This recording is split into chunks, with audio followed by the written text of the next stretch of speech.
नमस्कार मित्रांनो, only BCS ह्या यूट्यूब चॅनलवर तुमचे स्वागत आहे. मित्रांनो, एकदा मनापासून माफी असावी, कारण की मी आजारी पडलो होतो म्हणून मी चॅनलवर व्हिडिओ काही टाकू शकलो नाही. तर मित्रांनो, मागील वेळेस आपण एक नवीन सब्जेक्ट चालू केला होता. त्या सब्जेक्टचं नाव म्हणजे सी प्रोग्रामिंग असे होते आणि त्यामध्ये आपण फर्स्ट चॅप्टर त्या सब्जेक्टचा पाहत होतो. त्या चॅप्टरचं नाव म्हणजे प्रॉब्लेम सॉल्व्हिंग अस्पेक्ट असे होते. या चॅप्टर किंवा या लेसनमध्ये आपण 2 पॉइंट्स पाहिले होते. ते कोणते? ते म्हणजे एक म्हणजे अल्गोरिदम आणि सेकंड म्हणजे फ्लो चार्ट. तर आज आपण advantages and disadvantages of flow chart हे बघणार होतो. चला आपण ते बघूया. मित्रांनो, तुम्ही खाली बघू शकता advantages and disadvantages of flow chart. तर ॲडव्हान्टेजेसमध्ये आपण बघूया. फर्स्ट पॉइंट दिलेला आहे त्यांनी, बेटर कम्युनिकेशन. म्हणजे फ्लो चार्टमध्ये बेटर कम्युनिकेशन आहे. त्यांनी काय सांगितलं आहे? A flow chart can be use as a better way of communication of the logic of a system and step involve in the solution. Second point, effective analysis.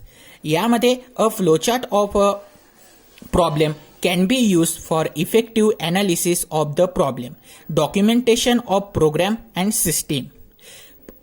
Program flowchart are a vital part of good program documentation.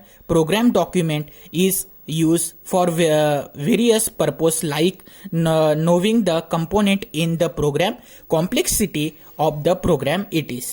आणि काही point आहे मित्रांनो, ते पुढील आहे, बघू शकतो आपण. हे बघा की काय सांगितलं आहे त्यांनी. 4 point, coding of the program. Any design of solution of a problem is finally convert into computer program. Writing code become easy by referring the flowchart of the solution. 5th point आहे, systematic debugging.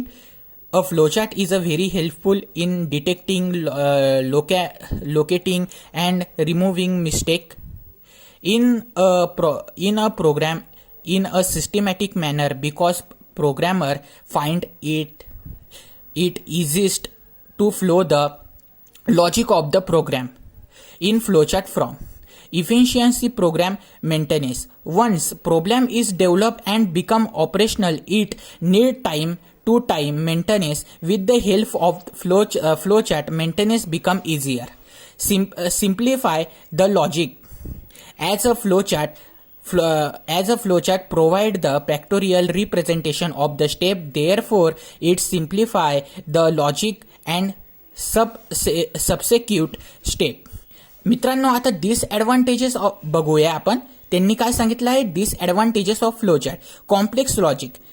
Complex logic यामध्ये काय सांगितलं आहे त्यांनी की sometime for large problem the program logic is quite complicated. In that case flow chart become complex and clumsy. मित्रांनो, एकदा मला बरं नाही आहे म्हणून असा आवाज येत आहे, म्हणून एकदा क्षमा असावी. सेकंड, त्यांनी सांगितलं आहे टाइम कन्झ्युमिंग. कारण की फ्लो चार्टमध्ये टाइम हा खूप लागतो, म्हणून त्यांनी डिसॲडव्हान्टेजमध्ये काय सांगितलेलं आहे? एक पॉईंट म्हणजे time consuming. Flow chart are very time consuming and laborious to draw with proper symbol and spacing efficiently for large complex program. इव्हेंशियसली मित्रांनो, is especially for large complex program. Third point म्हणजे alternation and modification. If alternation are require in a flow chart, it may require redrawing of completely. Reproduction आहे. 4th point, as the flow chart symbol cannot be typed, reproduction of flow chart become a problem. And 5th point आहे, no standard. There are no standard determining the amount of detail that should be included in the flow chart.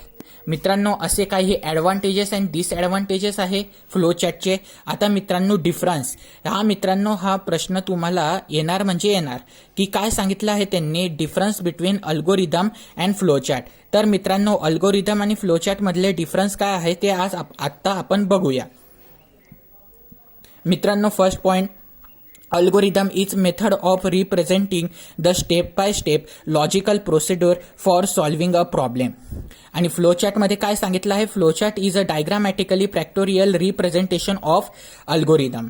मित्रांनो म्हणजे काय आहे की अल्गोरिदममध्ये प्रत्येक step ही step by स्टेपनुसार सॉल्व्ह केलेली असते किंवा लॉजिकल प्रोसिजर ही स्टेप बाय स्टेपनुसार सॉल्व्ह केलेली असते किंवा रिप्रेझेंटेशन केलेली असते. आणि फ्लो चार्टमध्ये आपण स्टेप बाय स्टेपनी सॉल्व्ह तर करतो पण ते डायग्रामॅटिकली आपण दर्शवतो. फ्लो चार्टमध्ये डायग्रामॅटिकली आपण दर्शवतो. आणि सेकंड पॉइंट आहे इट इज अल्गोरिदममध्ये it contains simple English statement आणि फ्लो चार्टमध्ये it constructed using different type of symbol. Third point बघू शकता it is difficult to show branching and looping. And third point flow चार्टचा it is easy to show branching and looping. त्यानंतर 4 point आहे बघू शकतात अल्गोरिदममध्ये as compare to flow chart less time consuming and less laborious. And flow चार्टमध्ये काय आहे की flow chart are very time consuming and laborious to draw with proper symbol and pacing especially for large complex program. बरोबर आहे मित्रांनो, कारण की flow चार्टमध्ये आपण सिम्बॉलचा वापर करतो आणि सिम्बॉल ड्रॉ करण्यामध्ये खूपच टाइम कन्झ्युम होतो. यामध्ये 5 पॉइंट्स त्यांनी काय सांगितलं आहे, modification in algorithm is easy. आणि फ्लो चार्टमध्ये सांगितलं आहे modification in flow chart may require redrawing. आणि 6 पॉइंट त्यांनी सांगितलं आहे मित्रांनो बघू शकतात तुम्ही debugging is difficult in complex problem. आणि फ्लो चार्टमध्ये काय आहे debugging is easy as comparative to algorithm for complex problem असे काही आहे. तर आता आपण फ्लो चार्टचे काही अजून एक एक्झाम्पल बघूया. फ्लो चार्ट आणि अल्गोरिदम हे दोघं कसे राईट करतात किंवा लिहितात हे आता आपण बघूया.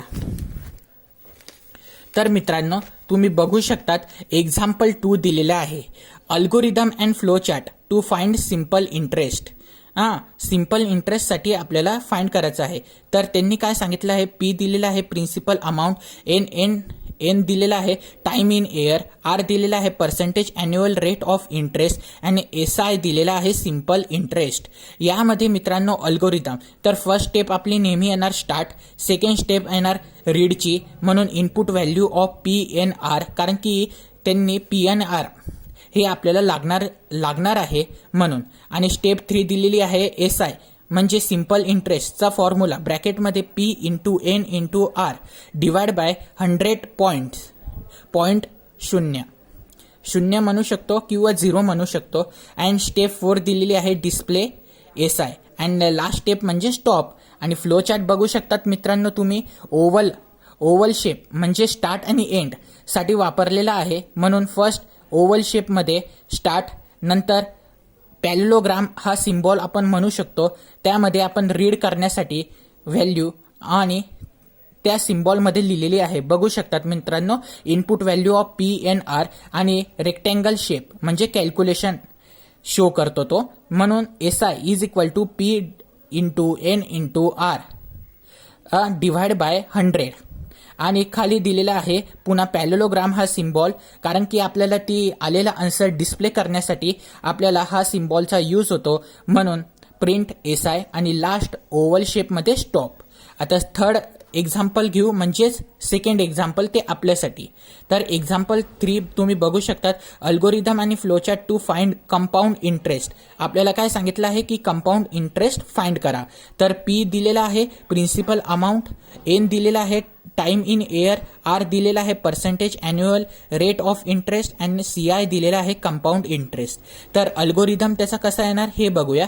फर्स्ट स्टेप म्हणजे तुमची नेहमी स्टार्ट येणार, सेकंड स्टेप मध्ये इनपुट व्हॅल्यू ऑफ PNRC हे येणार, त्यानंतर कारण की हे आपल्या फॉर्म्युल्यामध्ये यूज होणार आहे.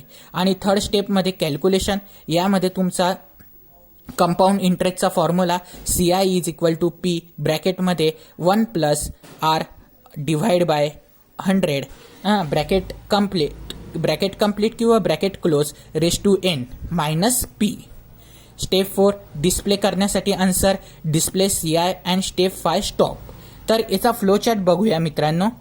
फर्स्ट म्हणजे स्टार्ट येणार, त्यानंतर पॅरेललोग्राममध्ये इनपुट व्हॅल्यू ऑफ PNR, नंतर रेक्टँगल, नंतरच्या शेप कोणचा येणार? रेक्टँगल. रेक्टँगलमध्ये आपण काय करतो? कॅल्क्युलेशन. म्हणून CI is equal to P into 1 plus R divide by 100 bracket complete raise to N minus P.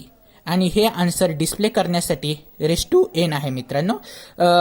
हे आन्सर डिस्प्ले करण्यासाठी प्रिंट C आपण यूज करणार आहोत. म्हणजेच प्रिंट आपण आन्सर किंवा प्रिंटच्या जागी डिस्प्ले ही आपण लिहू शकतो. तर डिस्प्ले C अँड लास्टला येणार आहे तुमचं स्टॉप.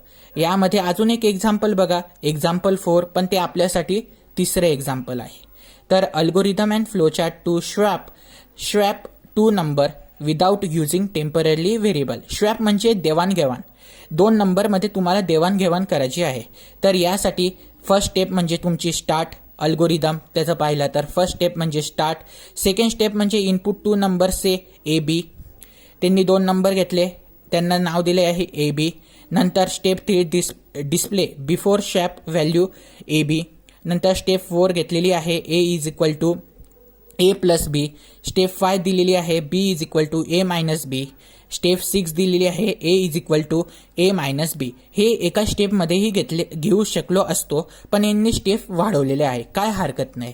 स्टेप 7 मध्ये काय सांगितलेलं आहे की display after swap value A and B. And last step म्हणजे ती कोणची? स्टॉप.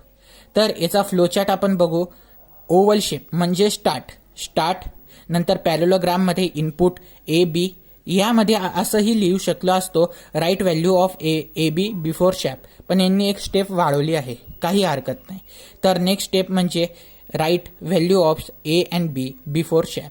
नंतर तुमचा रेक्टँगल शेप कॅल्क्युलेशनसाठी त्यामध्ये आपण सिम्पली हेच लिहू A is equal to A plus B, B is equal to A minus B, A is equal to A minus B. त्यानंतर पुन्हा पॅरेलोग्राम हा शेप येणार. त्यामध्ये काय आपलं आलेला आन्सर डिस्प्ले करण्यासाठी किंवा व्हॅल्यू डिस्प्ले करण्यासाठी write value of AB after swap. कारण की AB का? कारण की 2 नंबर आपल्याला सांगितले होते म्हणून. लास्ट स्टेप म्हणजे ते तुमचे म्हणजे स्टॉप. तर मित्रांनो आज आपण इथंच थांबू. मित्रांनो एकदा पुन्हा मनापासून तुमची क्षमा असावी, कारण की मी आजारी आहे म्हणून मी नीट शिकू शकत नाही. यानंतर आपण काही मॅट्रिकचे एक्झाम्पल बघणार आहोत. तर आपले ते राहिलेले मॅट्रिकचे एक्झाम्पल मी तुम्हाला व्हाईट बोर्डवर सॉल्व करूनही दाखवणार आहे. म्हणून कारण की सॉल्व केले असतात तुम्हाला ते लगेच समजेल किंवा चांगल्या प्रकारे तुम्हाला लक्षात राहतील किंवा आणि चांगल्या प्रकारे तुम्ही समजून घेऊ शकतात. म्हणून मित्रांनो नेक्स्ट व्हिडिओ तुम्ही नक्की पहा आणि एकदा मनापासून तुमचे क्षमा असावी. आणि मित्रांनो चॅनलला नवीन असाल तर चॅनलला सबस्क्राईब करा आणि बेल आयकनला दाबा. चला मित्रांनो बाय.